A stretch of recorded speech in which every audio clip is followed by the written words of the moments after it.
Bonsoir chers internautes, bonsoir chers Sénégalais. Aujourd'hui nous sommes au stade Stadium, plus précisément Lat Dior de Thiès, avec le coach de l'équipe nationale du Sénégal de handball chez les dames. Coach, bonsoir.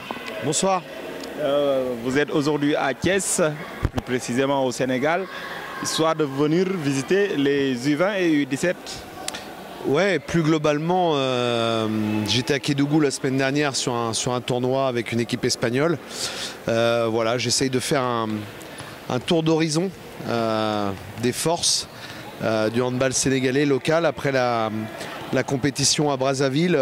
C'est un bon moment pour nous, avant les championnats du monde du mois de décembre, de faire un moment d'évaluation. Donc, passage dans quelques clubs, m'imprégner du contexte local et profiter du week-end là, pour finir mon séjour avec les U18 et les U20. Effectivement, on sait que vous avez eu beaucoup de travail avec les seniors filles, notamment avec ce brillant seconde place. Quelle analyse vous faites de votre tournoi? On a fait un très très bon tournoi. On a fait une très bonne première mi-temps en finale. Il nous a manqué un peu d'énergie en deuxième finale. Il nous a manqué un peu d'expérience. Il nous a manqué un peu de variété tactique et un peu de physique. Voilà, pour tenir une heure contre les Angolaises qui sont aujourd'hui la meilleure équipe du continent avec 13 victoires en Coupe d'Afrique des Nations. Donc voilà, je crois qu'aujourd'hui on est à notre place, même si on aurait voulu les pousser encore un peu plus.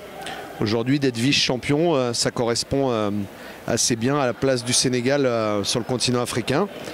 Donc je crois que ce résultat maintenant nous permet aussi de s'occuper un peu plus de la base, de venir un petit peu sur le handball local pour essayer de détecter des nouveaux talents, pour essayer de collaborer avec les techniciens pour garder connecté cette équipe nationale avec le handball local. Ça me paraît très très important. Il ne faut pas que les résultats de l'équipe nationale nous déconnectent de la réalité. Et donc on essaye de profiter de l'engouement qu'il y a eu autour du handball, de la bonne communication qu'il y a eu autour de nos résultats pour pousser encore un peu plus notre discipline. Effectivement, qu'est-ce qui vous a motivé à vouloir venir au Sénégal, descendre à la base pour essayer de détecter d'autres perles? Si on sait que vous pouviez rester en Europe, continuer à travailler avec l'ossature de l'équipe senior qui se trouve exclusivement en France, qu'est-ce qui vous a poussé à venir descendre jusqu'à la base? Ça aurait été un choix de confort, et dans le haut niveau, les choix de confort sont jamais récompensés. Voilà, quand on reste dans son canapé, on ne fait pas avancer et on ne règle pas les problèmes. Donc voilà, j'ai choisi de venir à l'invitation du président Seydou Diouf pour faire une tournée sur tout le Sénégal. Voilà, on a fait beaucoup de routes, beaucoup de voitures pour m'imprégner complètement du contexte local. Et il y a des enjeux qui sont forts. Il y a les Jeux Olympiques de la jeunesse en 2022. Il y a la CAN 2022 à la maison. Voilà, l'équipe de demain, elle va se préparer maintenant. Voilà, si on veut assurer un bon renouvellement de l'élite, si on veut anticiper l'avenir de l'équipe, je crois qu'il faut essayer d'imaginer les contours de la prochaine équipe dès maintenant. Donc voilà, j'avais envie de voir les joueuses locales et puis j'avais envie de discuter avec les entraîneurs. Donc ce matin, on a fait 2 entraînements. Cet après-midi, on a fait un moment d'échange de formation de cadre qui est très très important parce qu'il faut toujours renouveler ses compétences, il faut toujours se remettre en question. Voilà, et puis ce soir, à nouveau 2 entraînements. Donc on a des journées bien remplies, mais des journées de partage, des journées d'échange qui sont vraiment agréables et qui sont à mon avis très très importante pour l'avenir du handball sénégalais. Juste une dernière question, on sait que Dakar a une salle qui peut permettre de faire du handball. Thiès, on l'a vu ici avec le stadium Lat Dior. Et exactement, maintenant il y a Diamniadio, mais on sait qu'un peu partout à l'intérieur du pays, il n'y a pas de terrain adéquat pour pratiquer le handball. Est-ce que ce ne serait pas un handicap? Mais vous savez, on peut trouver des handicaps partout. En Europe aussi, il y a plein de handicaps. Il y a énormément de concurrence entre les disciplines. Voilà, on peut trouver du handicap partout. Moi, ce qui m'intéresse, c'est de prendre en compte le contexte local et de se mettre à travailler avec les avantages et les faiblesses du contexte local. Voilà, moi, je ne veux pas me fixer de limites.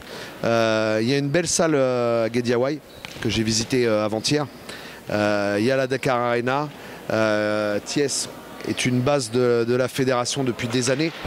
On est toujours très bien reçu à Thiès. Et donc voilà, on fait avec le contexte local. Moi, j'essaie uniquement d'agir sur les paramètres que je peux contrôler. Donc je peux contrôler l'entraînement, je peux contrôler la qualité de mon entraînement, je peux contrôler la formation des techniciens. Voilà, je peux travailler sur la détection, je peux travailler sur les aspects technico-tactiques. Le reste, c'est pas de mon domaine. Donc chacun sa place et la vie est belle. Voilà, merci. C'est l'entraîneur national, vous l'avez entendu. C'est la première fois que vous l'avez sur le Thiessois TV, mais ce ne sera pas la dernière fois, parce que vous savez que le Thiessois TV accompagne le handball sénégalais. Merci. Merci. yéen ñi seetaan ci le Thiessois TV gis ngeen entraîneur équipe nationale bu Sénégal bu handball kàddu gi muy yëkkati léegi nag damay jël bal bi balu handball bi daal di koy paas ma di ko siise rek mu daal di ñëw seeti U20 ak U17 yi.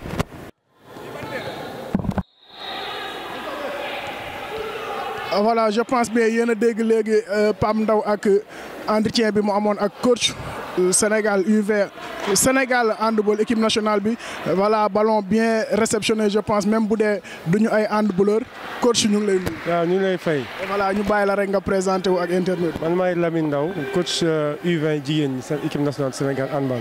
voilà coach yéen a ngi waajal tournoi bu ñu naan challenge trophy ngeen war a dem fële naam yéen a ngi si préparation yi depuis une semaine naka la préparation yi demee. waaw fi mu nekk nii ñu ngi sant yàlla bu baax di remercier suñ fédération handball ak ministère des sports ñoom ñi tax ba lii mun am tey parce que jóge ci stage 4 jours semaine passée ñëwaat ci stage 3 jours ñëpp xam nañ ne cher na trop wante ngir doxal handball bi ñoom jaral nañu ñu gën ñu accompagner ci liñ gëm daal mooy jàppale xale yi ñu dem fu sori ci handball bi. moo tax depuis bi mooy suñ deuxième phase de préparation deuxième stage donc ça se passe très bien. mais est-ce que les conditions yëpp réunir na pour xale yi def préparation bu baax pour dem fële jongante fa lu am solo tamit. waaw nga may ma aussi ma remercier waa le directeur du stade Iba Mar qui à chaque fois que ñu soxla fi moom daf ñuy yombalal lépp mettre dans de très bonnes conditions lépp jaar na yoon alimentation hébergement liggéey bi gis nga ko y a vraiment un engagement total de tout le monde suñ collègue coach yi bokkul.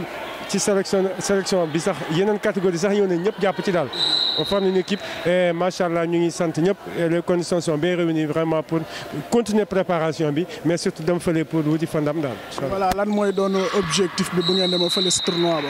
xam nga bii mooy suñu dernier challenge trophy ndax sa équipe nationale dame bu qualifié championnat du monde rek dootoo bokk ci challenge trophy cadette ak U20 donc moo tax bii pa ñun dañ ko jël ak engagement total. pour dem Nouakchott du 23 au 29 mars jël ndam li bu ñuy mun permettre que ñu dem challenge trophy continental nga xam ne moo ñuy mun boo ko jëlee nga qualifié d'abord pour challenge trophy mondial mais da ngay qualifié waale encore pour Coupe d'Afrique des Nations U20. voilà donc bii nekkul seen première participation di fàttali aussi tamit tournoi bi U17 la ak U20 yi ñoom ñooy dem daal di participer foofu. bii du seen première. déedéet challenge trophy Sénégal mu ngi commencé participer en 2009 à Bamako. bu suba temps yooyu nag maanaam jigéen ñi góor ñëpp la ñuy boole même compétition mais depuis daaw nag dañ ko commencé tas jigéen ñi góor ñi ñëkk dem daaw cadet ak junior yi ren jigéen ñee dem cadet yi ak junior yi voilà donc match bi mooy daal suñ 3 ou 4e participation daal. voilà di leen fàttali ni je pense mais yéen ñi nga xam ne yéen a ngi seetaan le Thiessois TV nekkul première fois ñëw parce que góor ñi tamit bi ñuy préparé li nga xam ne mooy challenge trophy bi ñëwoon nañ fii nii si stadium bi daal di leen jël tey ñu ñëw les dames sont à l'honneur mais coach mënuñu ñëw ba fii aussi tamit duñ la laaj handball Sénégal je pense bien ni mu ngi développé si équipe nationale performance bi nga xam ne def na ko si Coupe d'Afrique bi ñu dem finalement en finale ki nga xam ne moo di Angola daal dañuy gagné noo gisee handball bi fii à Sénégal. non Sénégal macha allah handball bi maanaam politique bi fédération jël depuis 2010 2009 avec les jeunes mooy aboutir à résultats yi tey maanaam ñu ngi jouer partout au Sénégal et au niveau des jeunes aussi équipe yaa ngi nationale yaa ngi compétir un peu partout dans la zone et en Afrique. challenge trophy bi dem nañ ci mondial chez les dames. Chez les garçons on a toujours été jusqu'au niveau continental donc mën nañ ne daal macha allah liggéey bi àgg na yoon ba pare boole ci ndam bii ñu am nga xam ne moo ñu qualifié le mondial du ñàkk nag aussi leneen topp ci sponsor ñëw gën ñu jàppale nit ñi ñëw aussi gën pratiquer handball coach yi aussi ñu gën leen encadré maanaam xam naa ku motul yow gis naa la sànq rebond bi nga def sax ci bal bi du ñàkk ñu boole la ci coach yi ñu formé pour nga gën ci jàppale waa Thiès yi encore davantage incha allah ñu ngi remercier ñëpp macha allah sant ñëpp da ngeen dolli ñu ñaanal Thiès moom fii mooy suñ place fii la ñuy wutsee fii la ñuy liggéey buñ qualifié aussi fii la ñuy dellusiwaatee rek. jig nañu bu baax a baax macha allah doole ñaan waa population yi ñu gën ñu ñaanal gën ñu jàppale rek dégg nga voilà incha allah.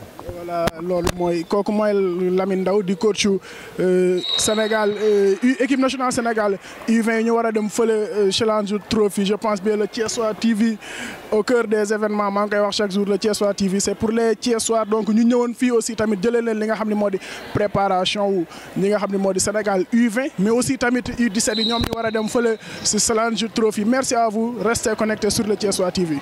Voilà, donc nous sommes toujours avec les U20 yu handball yi maintenant ñu ngi ak Safiatou Diatta muy demi centre di jongante fële nga xam ne mooy Duc Safi ça va. Ça va bien. waaw coach lay chambré naka préparation bi. ñoo ngi ci kawam ça a été bon vu que ñoo ngi entraîné nekk nañ bonne condition avec yooyu noonu matin soir avec ça va. ngeen fas yéene préparé wu pour dem Mauritanie góor ñi de xam nañ ne bañ fa demee ñoom ñenn ñi dem nañ final ñenn ñi jël nañ raay gi yéen est-ce que loolu du pression pour yéen. mën naa ne mënul nekk pression si ñun parce que benn côté ñun demoon nañ déjà benn coupe d'Afrique boo xamante ne peut-être bokkuñu si 3 premiers mais defoon nañ résultat wane woon nañ fa loo xamante ne tey jii war nañoo am fit taxaw demaat ci beneen compétition war a jël coupe bi. tamit nekk na ci benn côté boo xamante ne pression la parce que bii la ñu wax bii mooy dernière Challenge Trophy bi défilé boo xam ne bu ñu lancé bu ñu war a dañoo war a gagné yéegal ko pour mën a dem mondial tamit topp suñu mag ñi.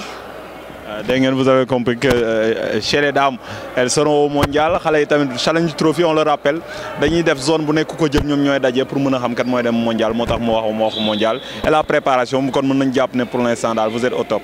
oui nous sommes au top ñoo ngi joxe lu ñu mën le max parce que xam nañ ni lu ñuy xaar ci biti dinañ fa dem tase ak équipe yoo xamante ni elles sont vraiment fortes affaire yooyu noonu tout ça moo tax suñu coach Mauritanie yéen a leen war a mën waaw ñoo leen mën tamit si vous voulez suñu coach yi moo tax ñoo ngi def la max ñoo ngi joxe lu ñu mën di entraîner matin et soir di concentrer wu di suivre suñu conseil effet yooyu noonu.